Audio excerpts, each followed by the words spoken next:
Ba ba ba boo da ba ba da boo da ba ba da. Don't include that. That'll get copy Well, striked. stop doing it if you don't want to include it. We are back with Umineko with a different setup this time. We'll see how it goes. It's experimental at this stage. Yes, I I just decided. realised I probably have to speak a lot clearer. Ah, yes, there we go. Sound waves, I can see them now. So, for the sake of actually completing the story with some form of continuity and not forgetting context and stuff, we're gonna try and start doing things when we're Virtually, just. that's what you're Yes, looking virtually. for. Virtually. Since waiting for days off and etc., just so that mitts can come up to do Waiting this in for days person. off. Waiting for days off. This is literally my day off. Yeah, well, you can do it on non days off still now as well. Oh, the pain. So hopefully we can actually properly read this story now. If not, I'll just cry. Let's get I into think it. we made. I think we've made good progress. It's taken like a year. It's a long game, okay? There's a lot of episodes, a lot of chapters. They're Episode not little 6 is like. chapters either. I think it's the shortest of the answer arcs. Well, that's how Oh, it really? feels. I got through it Episode really 6 quickly when I read it. is. Where are we up to? 4 or 5? 6. We're up to 6 This now. is 6, yes. This is 6. Okay. Let's see how we go. So we've returned to. Wait, there's Kraus? Hideyoshi, that's the other guy. Alright. True. Wait, what's happened?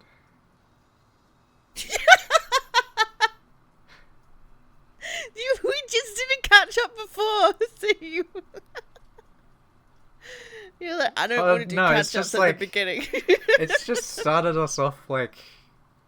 In like a kind of abrupt thing. Because, like, if I scroll back up, that was like the last words of the previous chapter. And that was Zepar and Furfur. Oh, that's right. We have the like Umineko version of Jesse and James. Yeah. And so the first line we come into is this. Alright, Kraus, what are you talking about? True. It isn't unthinkable. The servants are the most suspicious. It isn't as though we have any physical evidence, so we can't tie them up and throw them in a closet. So, we need to make sure that they're always within the sight of those guns. And that we keep an eye on them all the time. Anarchy. We should also gather the master keys. Only the servants could have created those closed rooms. They must have done something with the chain locks using some tool or arrangement that only the servants know about. They have all served us for a long time. I can hardly imagine that they would commit murder. Kinzo-san's life is nearly over, and I hear that the inheritance problem is still very shaky. Add on that story about 10 tons of gold being hidden somewhere. A possible payoff like that might be enough to convince certain people to commit a crime. I don't want to think about it, but there's also a chance that the old bastard is running some bizarre occult ceremony. The servants of the One-Winged are his pawns, and they might have been the ones to carry out the murders. How about Dad, anyway? Have we been able to contact him yet? No. The extension line isn't working either. The culprits may have broken it. And Father does sometimes leave the receiver off the hook when he's in a bad mood. When I knocked, I only received a grumpy reply. We can't contact him, but that study is well protected. It's probably safer there, so it might be best to have him stay there. Flustered, Kraus tried to explain away Kinzo's silence. Battler, the game master, hadn't made Kinzo's death a major theme for this game, so the conversation didn't progress any further at this point. They stopped talking about Kinzo without Rudolph thinking anything was particularly suspicious.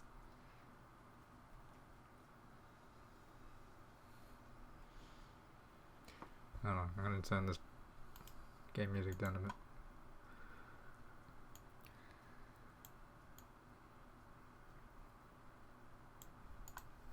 Anyway, we can't let the servants go unsupervised. I've already talked with Hideyoshi-san about this, but we've decided to split everyone into 2 rooms on the 2nd floor and hole up in there.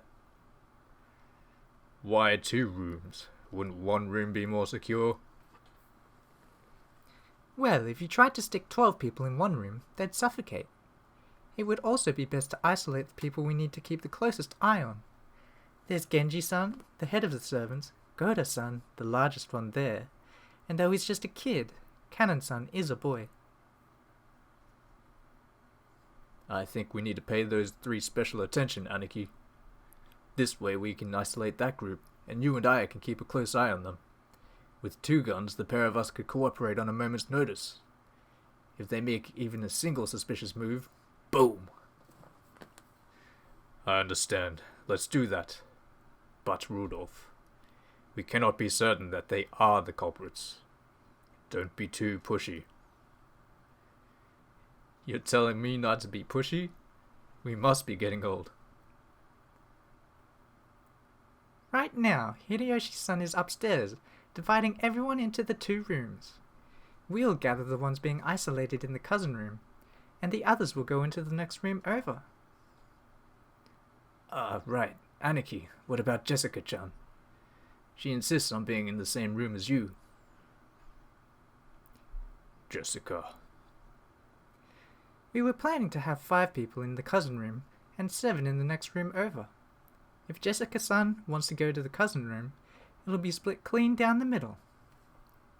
If this was a wolves and sheep puzzle, there are now 3 servant wolves, and you 2 sheep in that room. If you add in Jessica-san, it'll be balanced out. She's saying Jessica is a sheep?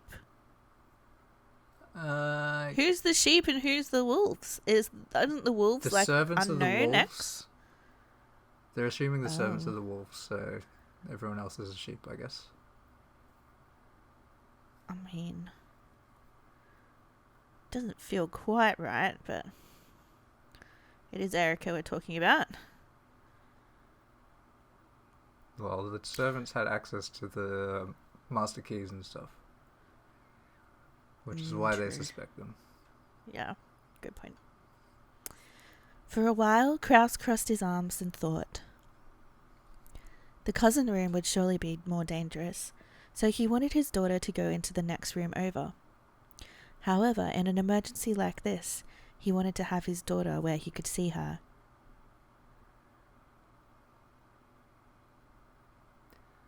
Let's let her stay with us. We might need her there to make sure we remain good dads and uncles. What if she's the killer? Yes. At the moment, even I am only trying to act in a rational manner.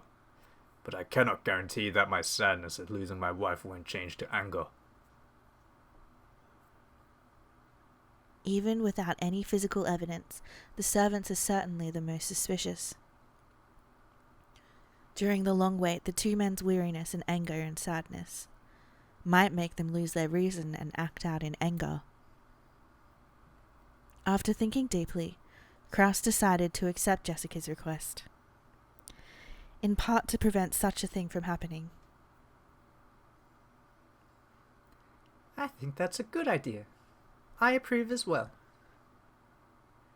I agree. It's enough that only Rosa and I lose children. Rudolph. Because you remember Battler's dead as well. Yeah, I forgot Battler died. In this way, all of the survivors except Kinzo split into 2 groups and holed up in 2 rooms on the guest house's 2nd floor. 1 group was in the cousin room. Kraus, Rudolph, Jessica, Genji, Cannon, and Goda. 6 people. One group was in the next room over. Hideyoshi, George, Shannon, Kumasawa, Nanjo, and Erika. 6 people here too. Perhaps as a result of the killer's doing, the external phone line had been cut off, and they would have had to wait for the ferry boat coming the next day before they could contact the police. However, the weather report said that the typhoon would make the ocean rough all the next day. When such a thing happens, the ferry boat takes the day off. So it would probably be 2 days before the boat came. In other words, they would need to spend a full 2 nights holed up in here.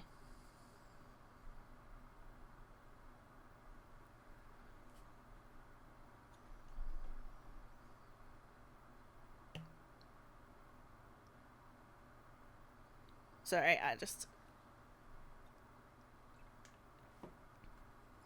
had to take a drink of water.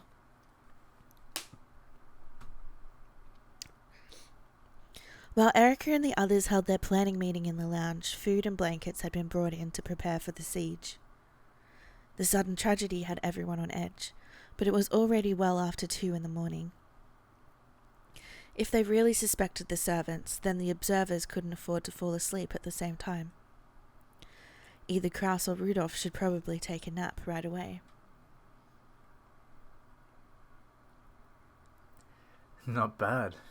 Even without the detective's authority, you've managed to take control pretty cleverly. A man who's lost his cool is no different from an emotional dog. If you treat them properly, it's easy to control them. One of the benefits of the detective's authority was being able to take charge of the situation. Because of this, Erika, who was both a guest and a young girl, had been able to order a large sum of adults. Had been able to order a large sum. I thought she was ordering adults online, and I got really confused. I was like, "What? That doesn't make any sense. They're on an island with no like." Take one large battle, please. Yeah. I'll start that sentence again. Because of this, Erika, who was both a guest and a young girl, had been able to order a large number of adults around at will. However, she didn't have that power this time. So Erika had taken charge by making good use of her natural conversation skills and techniques for controlling men. The detective's authority is the same as magic. You can't do anything that's impossible for you. So, I guess Erika was only acknowledged as such because she already had that much power. Magic is not something that is given to lazy or powerless humans. Right. On the contrary, people who can hide their great efforts are the ones we call witches. The absolute nature of the detective's authority can affect even magic. However, the convenient power probably hadn't been given to Erika easily. I probably have to acknowledge it, even if she isn't given a special power by the witch she serves. She's capable of quite a lot on her own. But Erika, why did you split them into 2 rooms? I figured you'd try to gather everyone into one room. I would have if I had the detective's authority. This is a move to preserve my right to investigate at will. Ah, is that it? I see, not bad. Since Erika was being protected as a guest, it was hard for her to move about freely. In truth, she wanted to take some time and investigate the victims at the crime scenes at their leisure, without being interrupted by anyone. She had already inspected the scenes once, in a huge rush as she ran through the mansion, but that probably hadn't been perfect. However, they wouldn't have let a guest into the crime scenes, so she'd had no other choice back then. She wanted some time to herself and freedom to investigate more, in part so that she could check the closed rooms and causes of death more closely. How is it that related to splitting everyone into 2 rooms? Because she'll be able to trick them with it. Watch. Yes, that's the only reason I split them into 2 rooms. Cap. What? Are you okay? Yeah. The cousin room was filled with a quiet tension. This room had 6 people. Kraus, Jessica, and Rudolph. And then the most suspicious ones, the male servants, Genji, Kanon, and Goda, who had been forced to hole up in here. Jessica leaned against Kraus's shoulder, wrapped up in a blanket. She was drowsy, but apparently couldn't get to sleep. It was no surprise. In this bizarre situation, it would probably take some time before she could accept her mother's death. Kanon thought that this was the sort of time he should stay by Jessica's side, but that looked like it would be hard to do in front of Rudolph's intimidating glare. Rudolph stayed completely silent, but his inner emotions showed clearly in his eyes. So Genji, Kanon, and Goda didn't have to ask to realize that they were suspected. Sometimes Goda asked to help in an attempt to get on their good side and correct this misunderstanding. But it seems to have been having the opposite effect. The best option available to him was to stay quiet so that he didn't aggravate Rudolph and sit still at the end of the sofa. Shut up, Goda! Oh, Goda. Goda's so annoying. No, poor Goda. In the next room over, there were also 6 people. Erika, Hideyoshi, George, Shannon, Kanon... Wait. Shannon? Oh, Shannon. Shannon? Shannon. Jessica. I'm getting Shannon and Jessica mixed up. Erika, Hideyoshi, George, Shannon, Nanjo, and Kumasawa. The format of the room and the constricted atmosphere were the same as the cousin room. But even so, it was relatively calm there. What if Kumasawa, digivolves and turns into, I've forgotten her name. What's her name? Virgilia. Virgilia, yeah. Well, then George is there. It's all good. George sat holding Shannon, who was darkly hanging her head the whole time. Kumasawa and Nanjo sat nervously as they listened to Hideyoshi explaining the situation. Let me explain the situation, Cock's gun. We don't know how many enemies there are. However, we have guns with us. And of course, I've shot guns before. I'm not talking about the Hawaii shooting center here. It's been long enough that I can confess. But I once defiantly fired off one of them occupying forces' pistols. Blah. You see, back then, the black market was controlled by foreign gangsters. So he's literally the Yakuza. They said that, he did shady stuff to, other companies in the food business so that he could get his bigger. It's so bad. Literally each sibling's, businesses were shady. So they all sort of have criminal history of some sort or other. I think Rose's is, the cleanest one. She was just, It's still criminal, right? I don't think so. Was hers, fraud or something? No, there was something, but I don't think it was, a huge thing. I can't remember. It was huge for Rosa. She was always so stressed. Rose's stress is because some random guy took money from her and gave her a kid instead. Oh my goodness. Sold her a child. He gave her a kid instead of what? Instead of what, Jackie? Instead of the love that she desired? He essentially sold the kid. He got money What do you mean? from the transaction, and she got a kid. It's like that meme. It's like, No, that's bad. what I get, $100,000. What you get, Maria? Oh my goodness.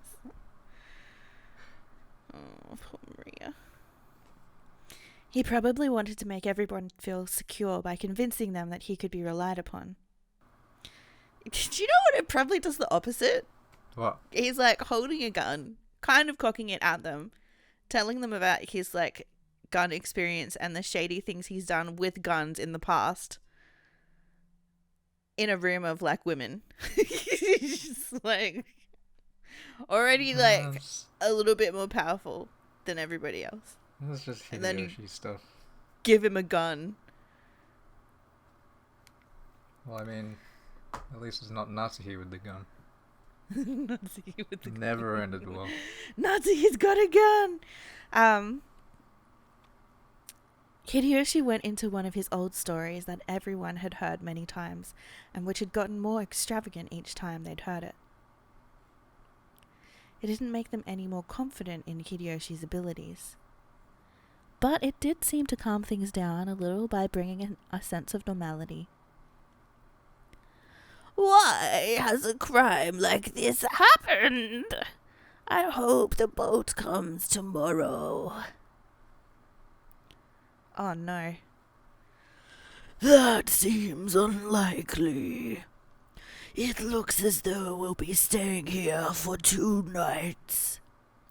Now is a good time to get some sleep. Haha. My nerves aren't dull enough to let me sleep soundly in a situation like this. George-sama.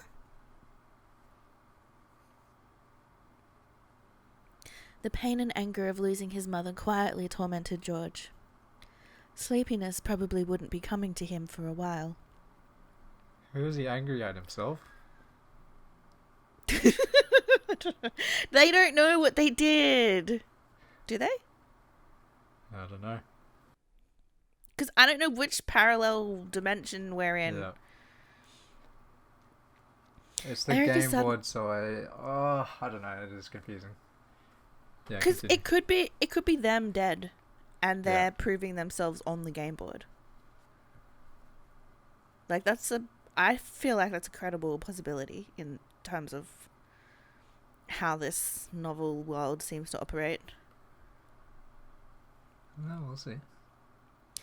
Erica suddenly clapped her hands as though she had just remembered something, then whispered in Hideyoshi's ear, interrupting the old story, which he had grown quite engrossed with. Sorry, I'm going to the cousin room for a second. There's one little thing I just need to check on with the servants over there. Can't you use the phone? You just need to dial the room number. He has a good point. Oh, have you forgotten? It seems the culprit has broken the phones. All of them?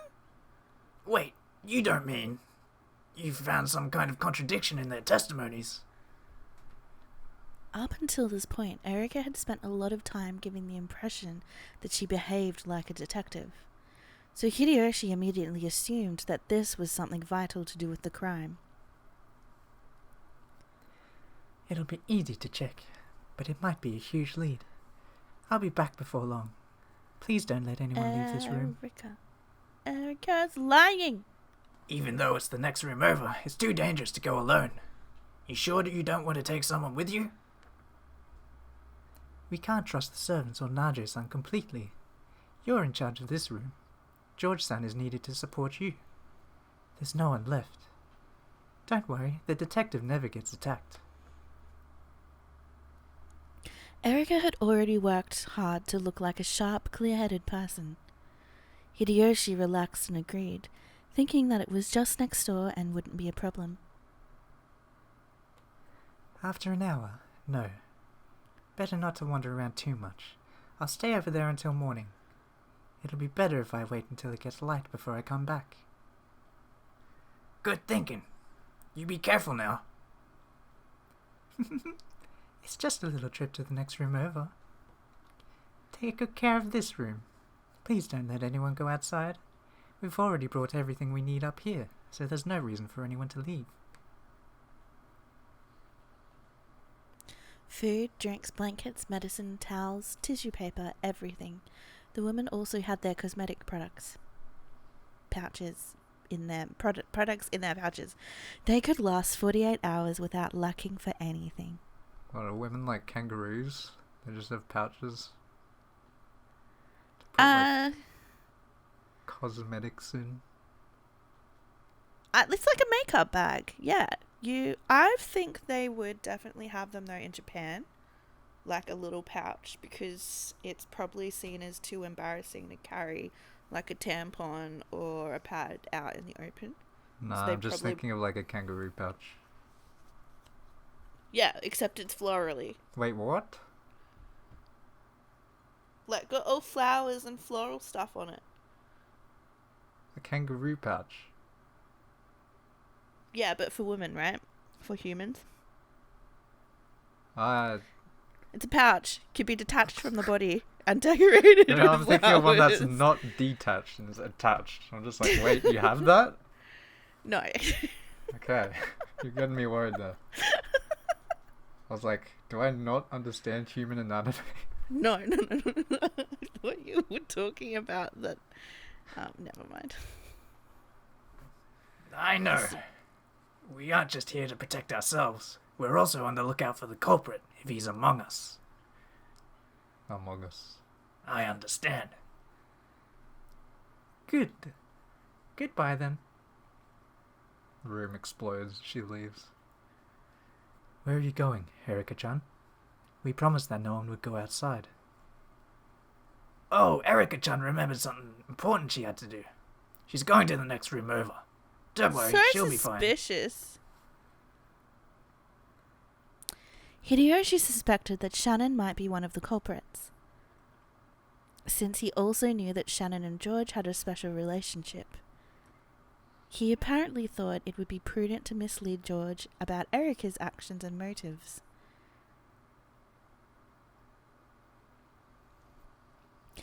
Hideyoshi slowly opened the door and checked both ways down the corridor, his gun raised.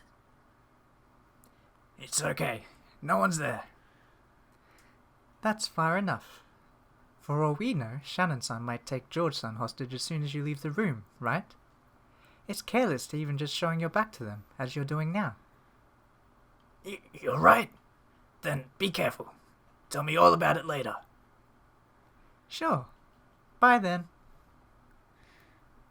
Don't know how anyone could convince, like, the parents that Shannon has the power and would actually, like, hold George as a hostage.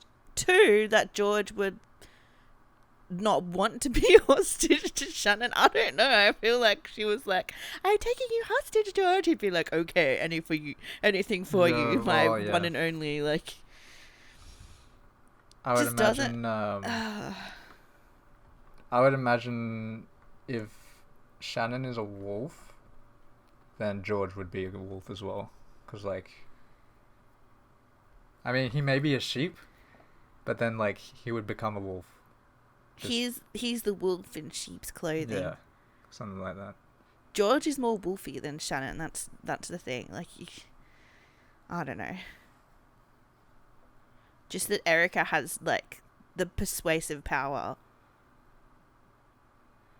to make the least likely and unrealistic thing seem possible. It's just, I don't know. Yeah, we'll see. Erika closed the door, pushing Hideyoshi back inside. She then waited for the sound of the lock on the inside, and her smiling eyes opened wide. Her expression had become ruthless and intelligent. There's a bit that I want to have her voice on for. I don't know if this is the bit. In this way, Erika was able to gain several hours, during which all of the suspects were sealed up and she alone was free. Did she, like, laugh evilly? Finally, I can investigate to my heart's content. But first, you show me a battler. Don't use my full name. Allow me to confirm the location of all characters present. Repeat it. Of course, I'm not obligated to respond, remember? If you don't, I'll just say that someone sneaked out while I wasn't looking, and that this person was responsible for the bizarre crimes that are sure to follow. If you want to show me an impossible murder, you should first confirm their locations. Sure, why not? I'll listen, at least. Let me hear it. From now on, instead of repeating the barricaded room next to the cousin room, let's just say the next room over. Does that work for you? Sounds simple enough. Got it. And... When I check everyone's locations as I'm about to, I am not concerned with whether they're alive or dead. Think of it as the location of their body. And of course, I'm referring to the current point in time. Here we go. The 6 first Twilight victims are located at the places where they were discovered.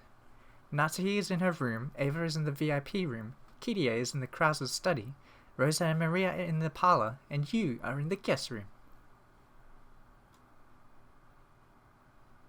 Don't tell me you're already going to refuse. Don't worry. I acknowledge it.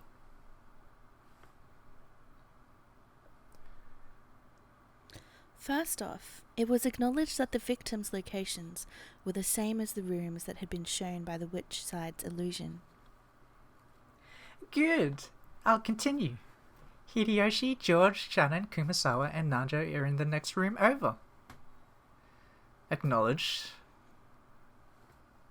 With that, the humans in the room Erika had just left had been specified.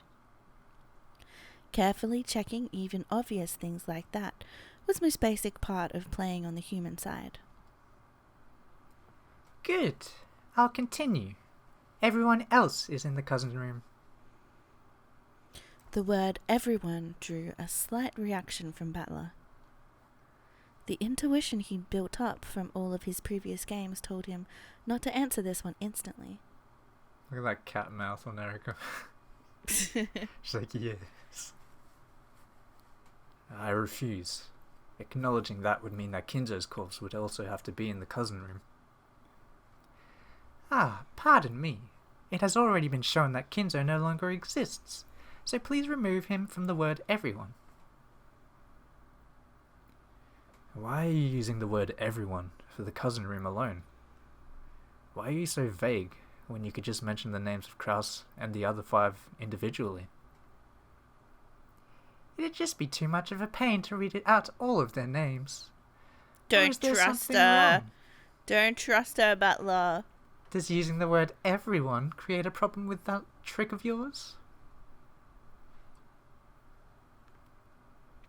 If Battler had been told to repeat Kraus, Rudolph, Jessica, Genji, Goda, and Cannon are in the cousin room, he probably would have acknowledged it with the red without thinking too much. Of course, normally Erika would have mentioned the names of everyone inside and had him repeat it precisely. Battler had paused, feeling some kind of unease because of that unexpected demand and the word everyone. Excluding Kinzo and me, there are 17 people on this island. 6 were killed and are lying in the mansion, and 5 are in the next room over. And the remaining 6 are in the cousin room. That's a reasonable assumption to make, right? However, there are 17 people on the island, so if we subtract 6, then 5, then 6 again, we're left with 0 humans whose locations have not been checked. But that sort of assumption would be extremely dangerous. I'm pretty sure that this sort of trick involving names and numbers of people caused you a lot of trouble with Nanjo's murder in the 3rd game. Good point.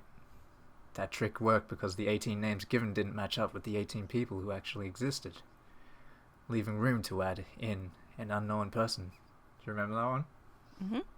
Unknown person X. No, the specific murder he's talking about. She was talking about. No, I don't. It's too far away.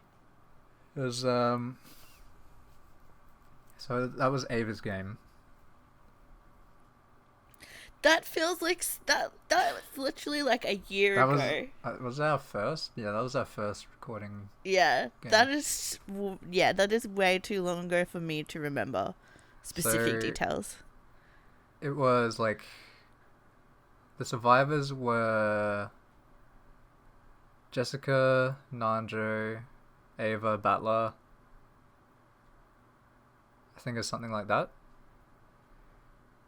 And Okay. Ava separated. Was this when she had the headaches and went to her Yeah. room and to lie down? She had her witch moments and stuff. Yeah. It was something along the lines of. She got into a fight with Jessica, fired the gun, and the gunpowder burst in Jessica's face, and it blinded her essentially. Oh, I don't remember Jessica going blind. So Nanjo took her to get her treated, and I think it's just Battler and Maria were left with Ava, and everyone else was dead. And then someone appeared and killed Nanjo. And then What happened to Jessica? Jessica was led out of the room by Cannon's voice, but Cannon was already dead. He was in his ghost form, and he was like, "I'll guide you where you need to go." And because she was blind, she couldn't see anything. Yeah. So I was like, and I think that's when Beatrice was fake helping them as well. She was trying to protect them from, I think it was the siestas that Ava had, and she was using them to she was going to Kill finish people. off Jessica, Yeah. but then Beatrice stopped her and stuff.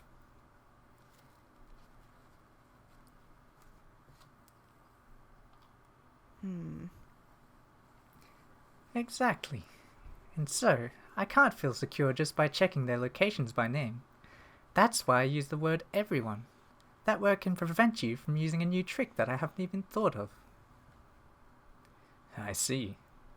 Pretty crafty of you. If Battler was planning a new trick where the names and number of people would be used to create false alibis, like the murder of Nanjo in the third game, even naming all 17 people and checking their positions left a trace of uncertainty behind. And if he cleverly managed to slip somebody past the names and numbers of people. For example, let's say that an unknown Assassin X is hiding on this island. Let's call him Puru Puru Peacock Man. I see. Even if you list everyone's names and check their locations, this Puru Puru Pico Man guy would fall out inside the net. What's with the Puru Puru Picos?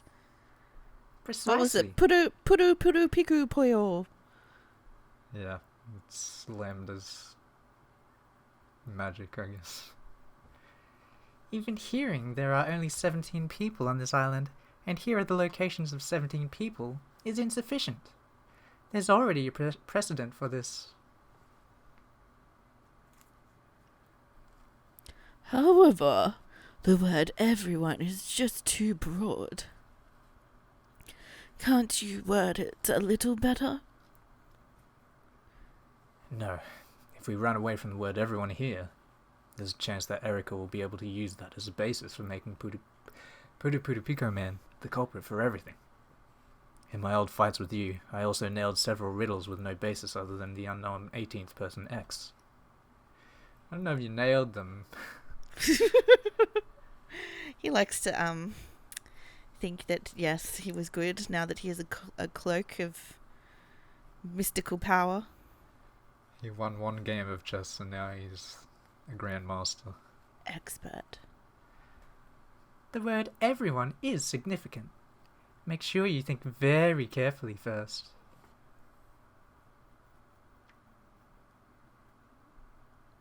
Erika wore a full but evil smile, confident that she had made a powerful move.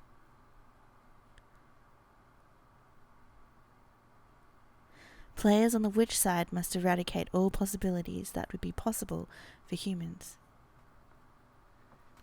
If I don't crush any chances for this ridiculously named Puru Pico Man right now, he'll be used to explain everything the witch does. That was a move I liked to use in my old games with Piato. Back at the very beginning of the fight, my counterattacks were all based on the unknown 19th person X. Because of that, Beato had restricted the number of people on the island, making it necessary to eliminate any unknown person hiding somewhere. In that case, this time is the same. So, just like Beato did, I need to get rid of any leeway in which that X can exist. The number of people on the island has already been announced, but since she's suspecting tricks involving names and numbers of people, saying the same thing again won't satisfy her. In that case, I have no choice but to respond to her demand and use the word everyone. That word has a disturbing ring to it, and though I haven't figured out yet, it feels like there's some kind of demonic killer move hidden within it. Damn. After insulting Beato so much and saying that the witch side had a huge advantage, I'm getting this pressure just from having to deal with a single line to repeat.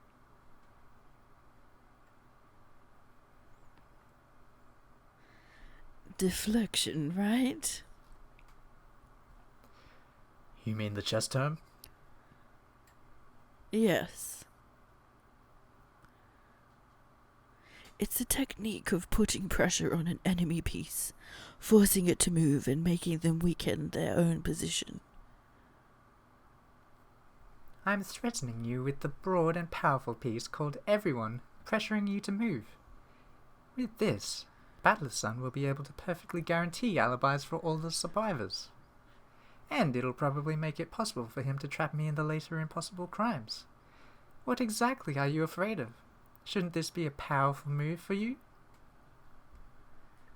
But it's a move that you're pressuring me to make. You're trying to make me weaken my own position in some way. No matter how good a move seems, it's a bad move when it's what your opponent wants. However, it will be hard to avoid the word everyone here.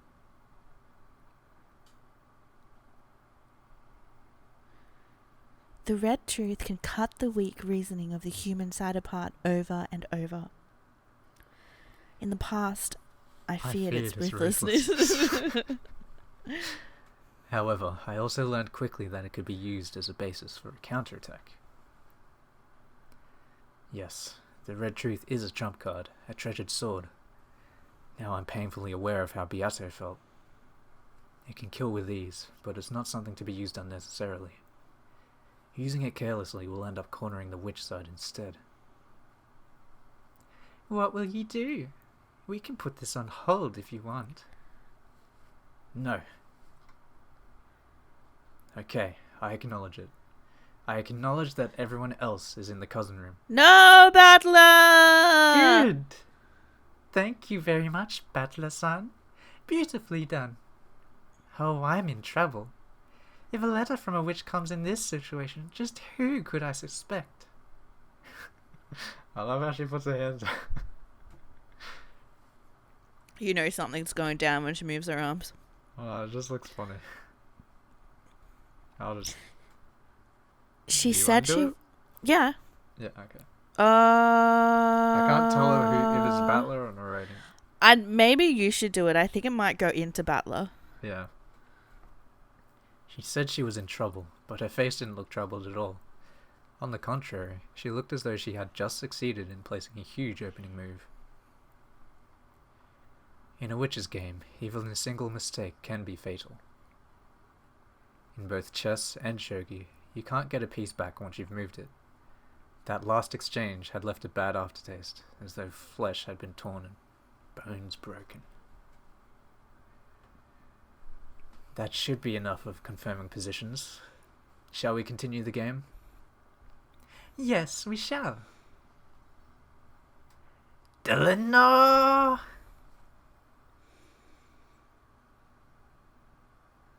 Yes, Lady Erica. Let's get started right away. Let's use the privilege our merciful game master has given us. Yes, understood. Gertrude, Cornelia, use 2 rooms worth of the 3 sets of seals we were given. I'm not... I don't know if this is a bit. I'll do it anyway. I we get to hear Dylanor's voice then. Have we? I swear we've heard it.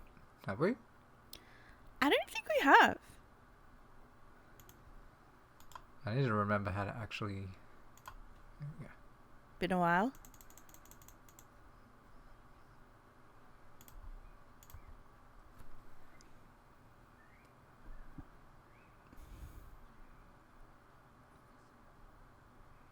Let it be known that...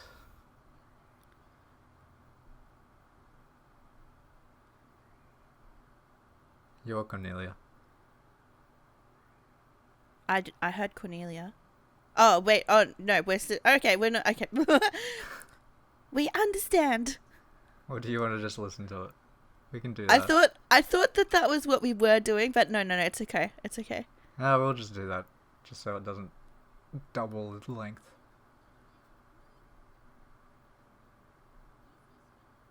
No, some people have to listen. Okay. They can't read. Seal the cousin room and the next room over. With this, everyone's been sealed except for the victims. No matter what happens after this, the humans within the seals won't be a problem.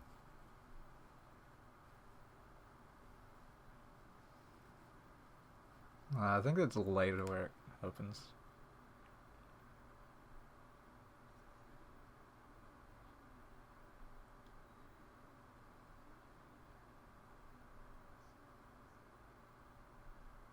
Oh, she didn't use this. Yeah, I Maybe know. I I was wrong was on waiting for the death. By the seals on the doors and windows, the complete sealing of both the cousin room and the next room over has been guaranteed. For just an instant, a red longsword had returned to Dylanor's hand. She had been given permission to draw it, thanks to the red truth that she'd finally gained. When the fight concerned these two seals When the fight concerned these two sealed rooms from now on, Dylanor would be able to use that merciless blade, the red key. This overwhelming power could slice even the Game Master in half. For a while, Erica and Dylanor just grinned at each other, entranced by the ruthless red light that was burned into their eyes. Such a good pair. It's like... Erica is like... evil and like... I feel like devious. Erica's just too sadistic for me, I think. And then Dylanor is like... she's kind of noble, but then she still has like that evil like side to her where she like... gets on Erica's level and she's like, yeah. Yeah. Yeah, it's not this bit. Koro We'll be back Baka! And that's when it'll happen. Senior Aide, allow me to ask a question. What is it? The players on the human side are to interpret questions proposed by the witch as being the work of humans. You are not mistaken.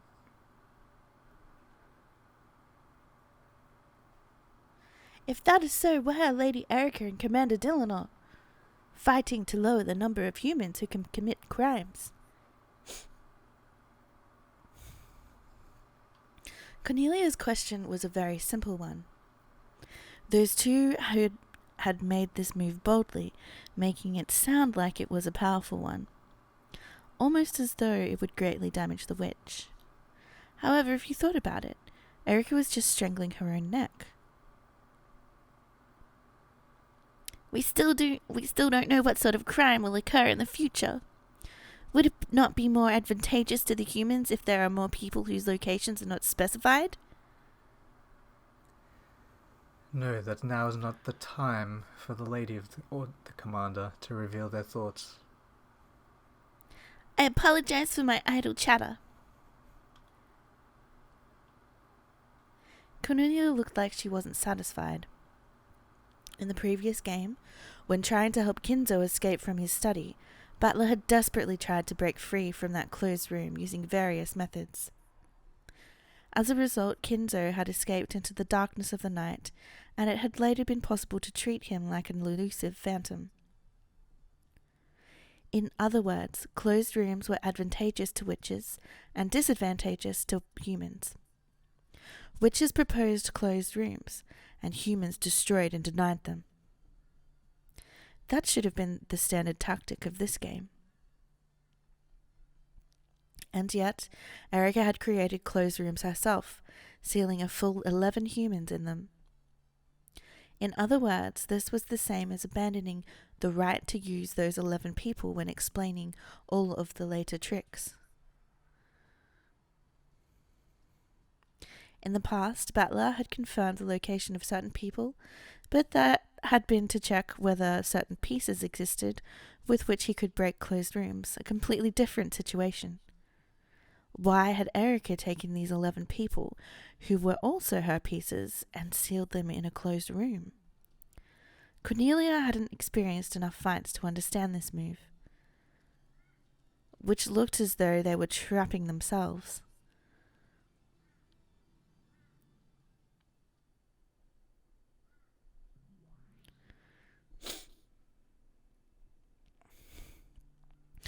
A disturbing move.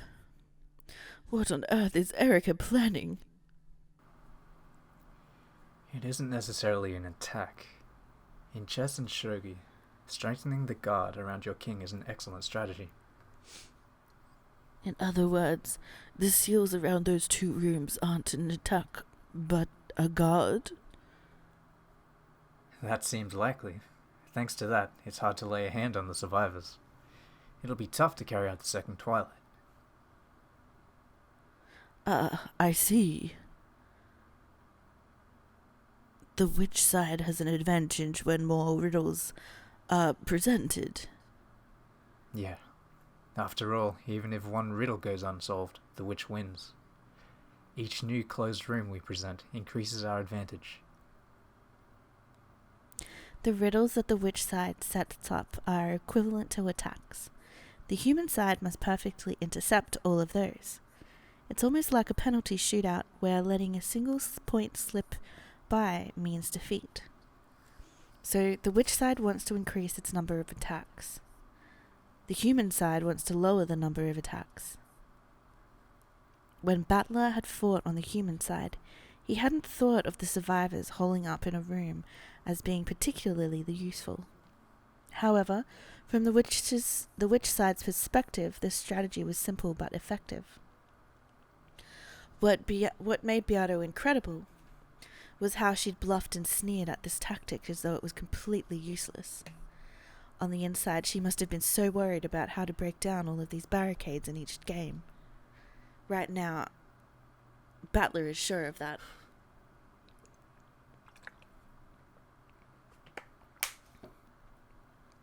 I see. So strengthening your guard to make it hard for a crime to occur is one way for the human side to fight. However, that's a simple move. The great detective Furuto Eriko wouldn't have looked so confident after playing a move like that. Would Erica be happy after playing a defensive move? Though this move looks as though she's restraining herself, it also is extremely unlikely that Erica was playing defensively. I'm sure that this is an attack, not a move made for defense. Though I don't know what kind of attack it is. Next is our move. What shall we do? For the moment, she has, at least apparently, spent her turn on strengthening her guard to stop the second Twilight, instead of reasoning about the first Twilight. If they push, pull back. If they pull back, push. In that case, it's time for us to attack. But how should we attack? The guest house is well guarded. Yes, it appears as though the entire guest house is now under Erica's control. However, there are certain pieces like bishops and knights whose specialty is cutting behind the enemy lines. Battler snapped his fingers and a single gold butterfly appeared from the darkness. then flew in front of the chessboard, trailing gold sparks behind it. It landed without a sound, then transformed into a black piece representing the witch's darkness. X-ray. That's also a chess term. Yes, it's a high-level technique. It's when a square seems to be under an enemy's control. But you've spotted that your own pieces actually have enough influence over it, so you attack. Erica, if you really believe that you can stop my next attack by sealing up all the survivors, that's just naive. Battler raised his new black piece high. His target was a single open space deep behind enemy lines. How will you handle it? This is my response.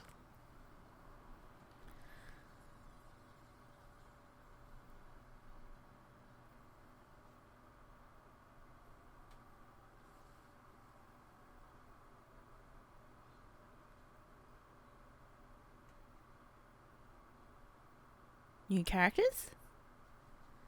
Suspicious Person X? Ha! Now I can finally stretch my wings. First off, let's take a midnight stroll to the mansion. You would take a stroll in the middle of the night to an eerie mansion where a killer might be hiding? You must be very insane. Say it in red, Dylan, say it in red. Erica is Not insane. at all. I worked so hard to get this time to myself, didn't I? It feels like free time after a swimming lesson. Now that Burncaster was nowhere in sight, Erica was regaining her high spirits. She wasn't exaggerating when she said she was spreading her wings. Dylan knew that she was risking her own destruction in this game. And she was not in a favorable position by any means. Dylan could do nothing but assist Erica, so that she could fight to the best of her abilities.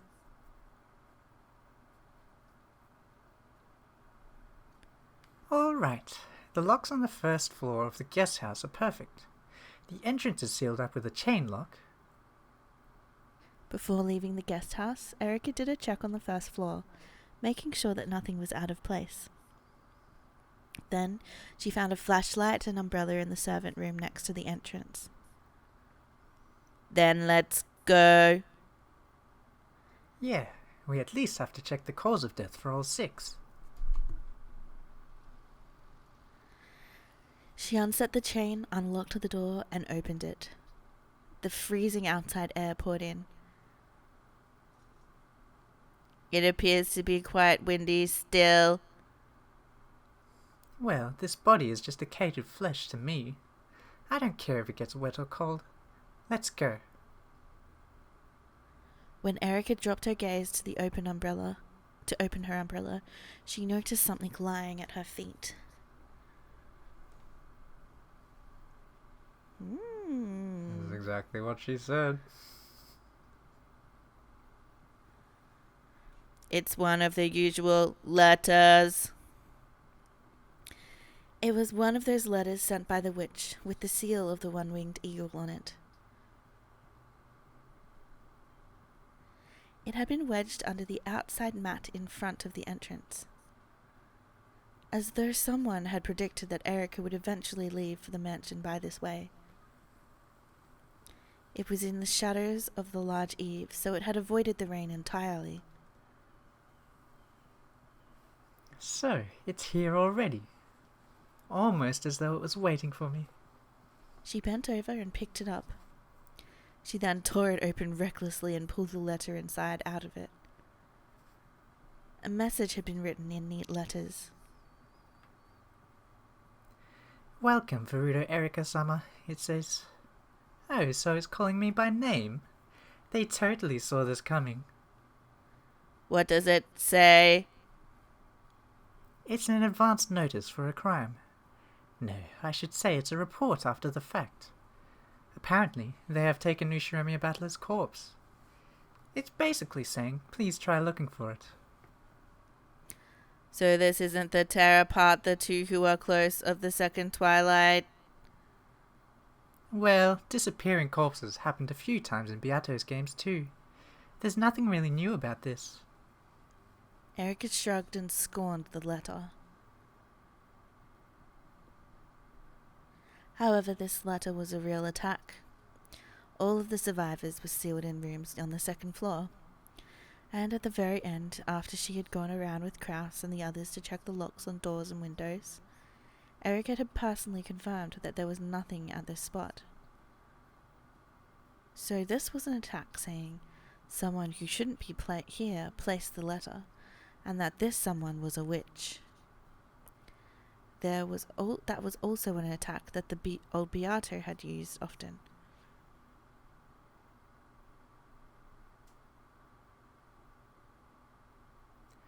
Sheesh. If the way you show it is the same, please tell me that the actual trick isn't the same too. Delano, please call Battler here.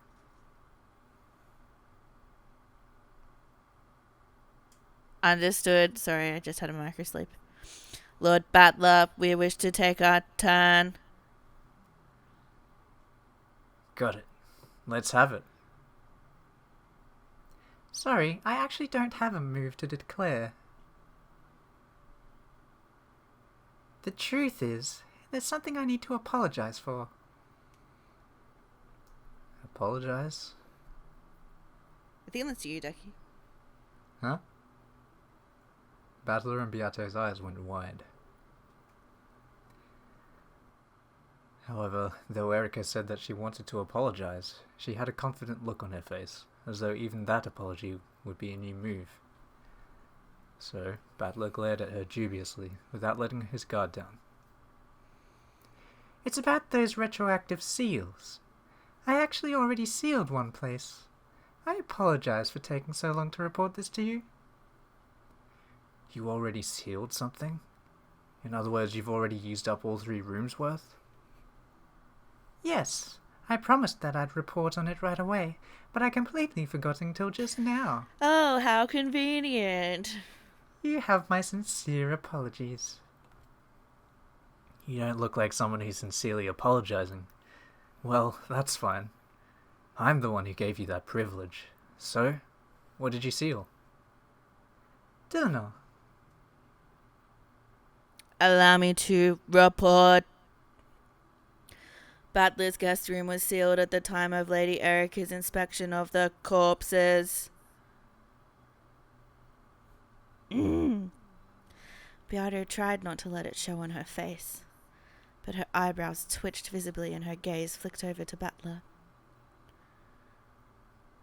Normally, I would have liked to seal all the closed rooms, but I didn't have enough packing tape. Out of respect for the Game Master, I sealed only the room with Battler's son's corpse. So, you were kind enough to close the lid on my coffin. I remembered a short while ago, and was planning to tell you when we'd reached the mansion, and investigated the guest room with your corpse in it. However, when this letter appeared, I figured I should report it right away. Why did you think that? Well, after all, Battler's son has been playing this game ignorant of the fact that his corpse was sealed in the guest room. Because of that, I thought that it might possibly change things regarding the appearance of this letter. The cousin room and the next room over are currently sealed. Sorry for the late report, but the guest room with your corpse in it is also sealed. And there are 17 people on the island excluding Lady Erica. The existence of an 18th person has already been denied in a previous game. In that case, if we are thinking about the same some person who could have placed this letter and the disappearance of your corpse, I thought maybe... I thought this might change things around a bit.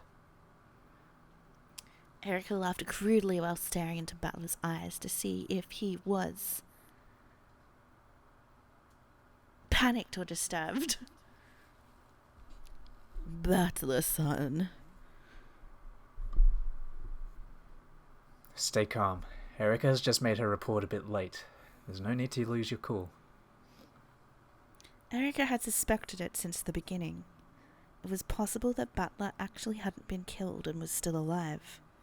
And if he was alive, then the letter that had suddenly appeared was easy to explain, even though all of the survivors were sealed up. Judging by Beato's faint agitation, maybe Erica's guess had been right on the mark.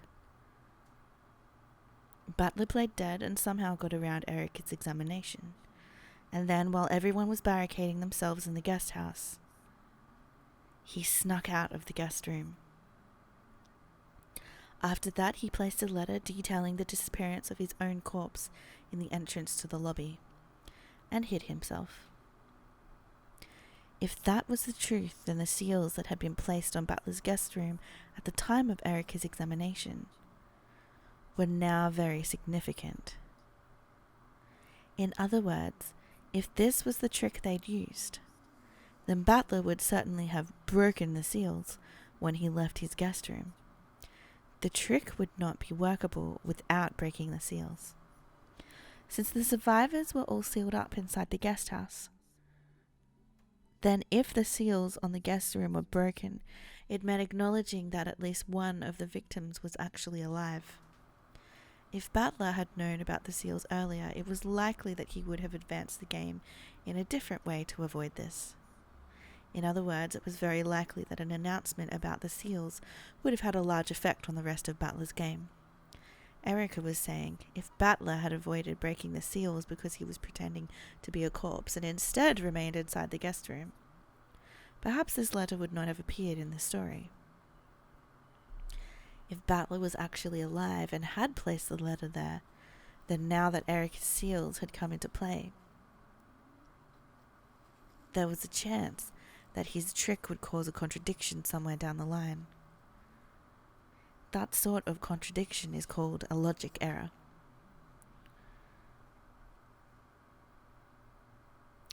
A logic error? I think we heard about that really early on in this story.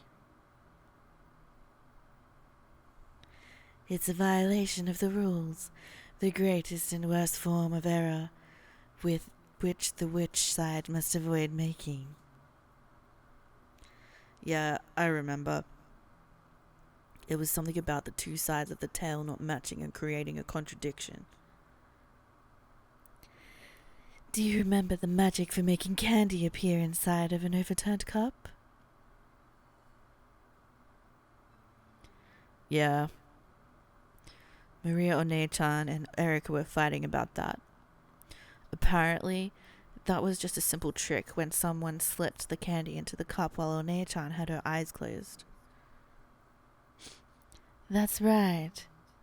Since Maria did not observe the process of the trick and was only given the result, she accepted the illusion of magic, that the candy had appeared by magic inside the cup, and magic was established. Okay, so a logic error would be a trick that has become impossible.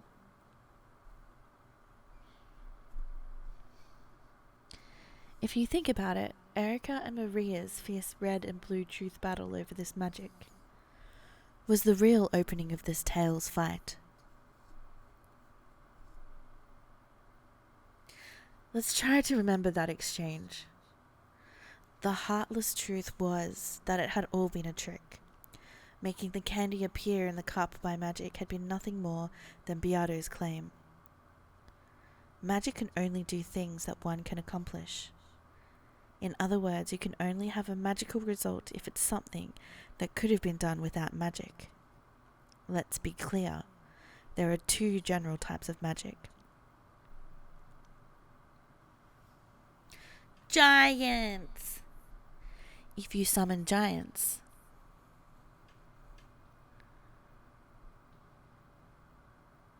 and make towers grow from the ground. But when the lid is taken off, nothing has happened in the rose garden. That's one type of magic. That's just an illusion. It's a lie with no observers that takes place where the witches say it did, in a location without any of the anti-magic toxin. Magic that doesn't have to match a result is the most simple kind, a lie. This is the same as a worthless delusion, an illusion, a daydream. Even Butler saw through it partway through the third game. Then there is another kind which we might call true magic, magic that matches a result. The cup trick is an example of magic that matches a result, since an observer actually checks to see the cup's contents were empty before seeing a candy appear there, and thus an actual observer of the incident is created.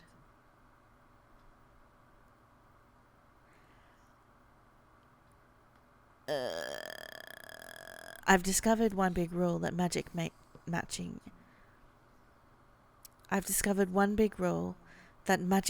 result has to follow, unlike the magic of illusions. The rule is that only the unobserved process of what you accomplished can be transformed into magic. I can speak even more generally and ruthlessly. In short, all forms of magic are tricks. Only things that can be accomplished without magic can have a matching result. Ironically, this also proves that magic doesn't actually exist, but out of respect for the witch's game, let's call it making the game solvable and fair for the human player. So, instead of the candy inside that cup, we now have this mysterious letter that appeared in front of Erica. They have to be tricks. By claiming that the witch set the letter there by magic, Oni-chan is trying to create magic that matches the result. Correct. Since all of the survivors are sealed within the closed room of the guest house. It is also possible to embellish this suddenly appearing letter and say it was a curious bit of magic, for only a witch could have placed it there. But even so, it must be a possible trick in the end. In order to see through the trick with the candy in the cup, Erica had countered with the blue truth, saying that the candy had been snuck in there while her eyes were closed. That was the correct answer, so Maria hadn't had any red that she could use. But if she had used it? What if? But what if she had used it? For example, what if Maria had used the red truth then to say, "Until I lift up the cup, the closed room of the overturned cup remain intact"? The red truth can only be used to refer to the truth, right? If you could lie with it, it'd be a massive violation of the rules. Yes, denying your own trick with the red truth is a major violation of the rules. However, if you instantly switch over to another trick that doesn't violate the red truth, it may be slightly unfair, but that red truth can be acknowledged. So in this case, the witch side would need to immediately propose another trick that doesn't contradict the red truth, stating that the closed room inside the cup was prevented. Like the excuses... Sorry? Preserved. Like the excuses of a politician when he keeps backtracking as new evidence is shown to him. Yes. Well, for a red like this, she might be able to get away with some painful excuse. Maybe there was some device in the table, or maybe it was a trick cup with a fake bottom. But if those possibilities have been denied beforehand, this would not be valid. The more red truths there are, the harder it is to talk your way out. In actuality, the candy has been put in the cup, while Maria's eyes were closed. However, if when Erica saw through that Maria had used the red truth, to say that the closed room of the third cup had been preserved. Your eyes like just closed. I'm falling asleep. I know you are. What did I read wrong? You said Maria had used the red truth to say that the closed room of the third cup had been preserved. So she's using 3 cups at least. I had to wake up really early.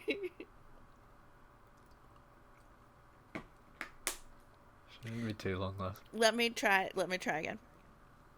However, if when Erica saw through that, Maria had used the red truth to say that the closed room of the cup had been preserved, the witch would have to rush and revive the scenario to a new trick that still worked logically after that new red. Do you know what? It looked like third. It looked like third. I literally thought it said third with an E. My eyes are making me see things weird, okay? Alright, go on. Revising the... I'm gonna put my glasses on. Or make it bigger. Oh. Ah. That's better. I don't have to squint. Okay. Reviving... Blah, blah, blah, blah, blah, blah, blah. Should take your glasses off, maybe. Revising the scenario is an unfair move that would never be allowed in the mystery genre. However, the very act of revising the scenario takes place inside the witch's head, which is an unobservable world. So, if she claimed that she'd been using the trick with the fake-bottomed cup from the beginning, no one could deny it. So, even if it really was a trick done while One-chan's eyes were closed, as long as the witch leaves herself a way out, she can even switch between truths or tricks. See, I would do this stuff with the other one. We would both do this kind of stuff in our arguments. What do you mean, our arguments? Like, you might be arguing over, like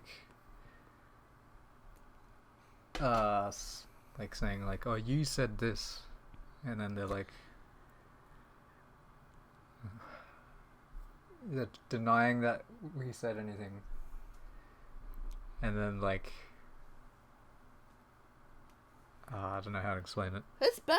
Don't do that. It's like Do you mean, convincing like- yourself that you didn't or did do something, and then, like, using that, like, changing your argument later on or something. That's gaslighting. Yeah. That's bad. I don't know. I don't know how to explain it. It was a bit different, but Rather than calling this an action available to witches, we should probably say that it's only usable by the game master, the one who creates and writes. But even so, the new truth must not contradict any of the previously stated truths. If the red truth makes it so that the trick no longer makes logical sense, then there will be a mismatch between the two sides of the story. The illusory result that the game master claims is magic, and the true result that was brought about by a trick. So when we get a contradiction and it no longer makes logical sense, we call it a logic error. And that would mean the destruction of the witch's game.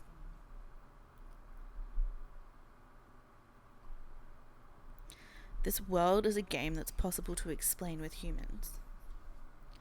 In other words, it must be possible for all magic to have been done by tricks as well. If it's impossible to do with tricks, then the human side has no move and we get a stalemate.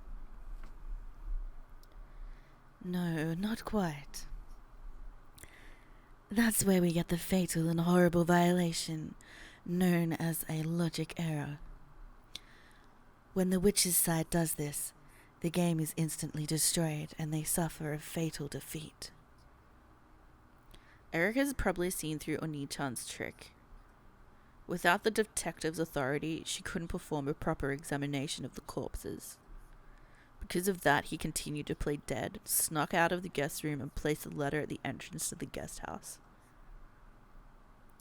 However, because Butler was so overly gracious in giving out those retroactive seals, things went wrong.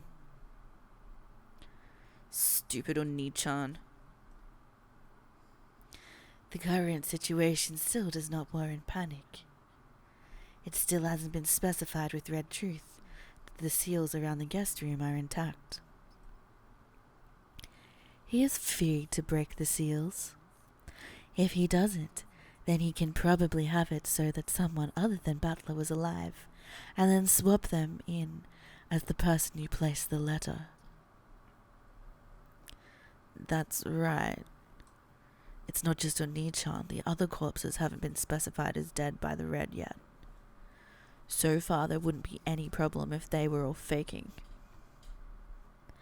True, this is far too soon for them to get flustered. All he has to do is change his move so that Erika's seals and the placement of the letter don't contradict each other. And revising the plot without contradictions is one of the moves available to the Game Master. However, taking a scenario one has imagined and revising it partway through can sometimes create flaws in the tale. It would be a very regrettable move to make when the first Twilight has only just ended. It would seem that Butler was the one with an enemy piece moved deep behind his lines. This hidden piece will probably cause him pain and discomfort with each step from now on, like a pebble caught in one's shoe. This single pebble might kill Butler.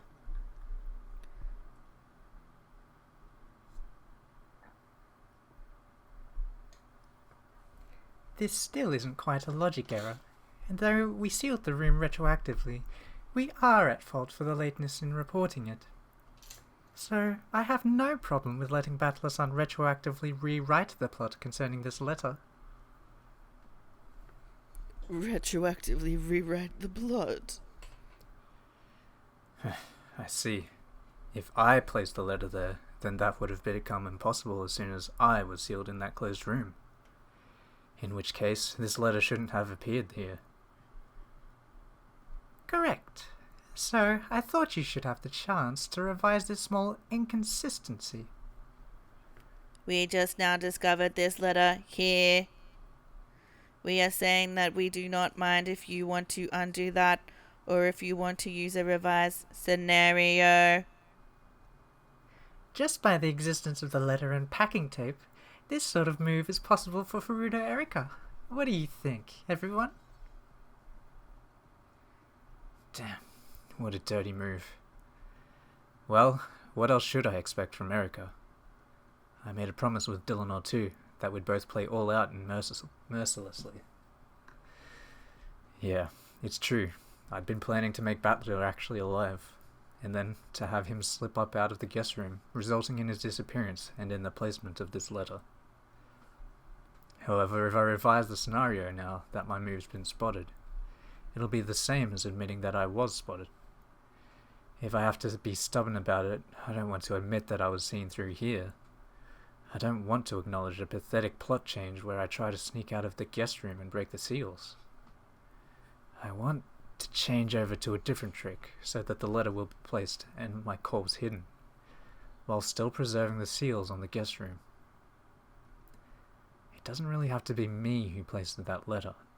I can still revise the logic without contradictions. But, Butler-san, even if you can place the letter somehow, how are you going to make your corpse vanish afterwards? The guest room is sealed. If you don't find a trick to erase the corpse from the closed room right now, a logic error will occur. I still have time. Let me think until the last second. Damn it. With a painful laugh, Butler unconsciously scratched at his head. Anyway, we'll leave the letter like this. I can't say, oh, sorry about that. Having the guest room sealed makes a big contradiction, so I'd like to revise my move. It would mean acknowledging that she caught me. I feel like a ninja hiding above the ceiling. Even though I was noticed and stabbed by a spear, I just withstand the pain, wipe the blood off the spear, and act as though nothing happened. False courage works well enough. I can't let her know that this one hurt. Battler-san. Hey, Beata, do you know what my face looks like right now? I'm sure it's the same expression you had when I managed to hit you where it hurts in the past. Damn it! Beato couldn't think of anything to say. Useless words of comfort would only get in the way of Butler's thinking now. What would the old you do? The old you. I thought he who was going to created say, all of what would the old closures lady do? that tormented me so much in the past. Same thing. What kind of trick would she use to erase my corpse from a closed room? Beato trembled and groaned. The old her had been an expert at closed room tricks. If only that memory, that power could be revived, she would be able to help Butler. There's still time to think. There's still time. Nice going, Erica. That was a dirty move.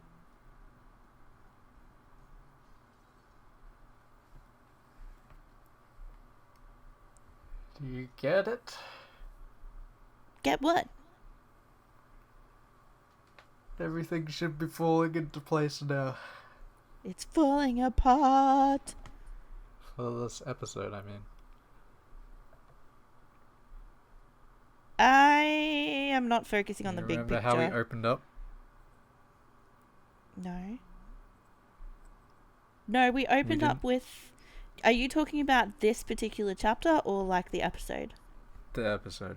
Yeah, with Butler being trapped in the room and getting married to Erica. Yeah, so... You get what's happening now then? Oh. So Butler was alive, yeah. But he was stuck in the closed room. Yeah, he even said just now, he was like, yeah, the plan was that the me on the game board is alive. And he was gonna disappear. He left the letter there and stuff. But Eric is like, oh, by the way, these seals were placed there earlier. I just didn't tell you. So Game Board Butler is alive. Yeah. But stuck. And So can't get out. he has to have someone else or find a way to get past the seals. To let him out. Well, like, for the letter, he has to have, like, I think he has to have someone else to do it. Or, like, I guess a hidden passage, but not really allowed that. Well, like they were saying... Or he has to just break the seals, too. He could just do that. When they were saying it earlier, because you could have more than one person alive as well, that is supposedly supposed to be dead. Although I don't know if the everyone part might mess that up. And someone could let Battler out. Doesn't necessarily mean Battler was the one who left the letter. It's just like, if someone lets him out though, it's like, it's still going to break the seals. Can they not take the seals from the other one? Oh no, because it's too fine, isn't it? Yeah, so the seals are perfect. We know that. It's a pity they couldn't take him and put them on the other door. We'll find out what happens next time.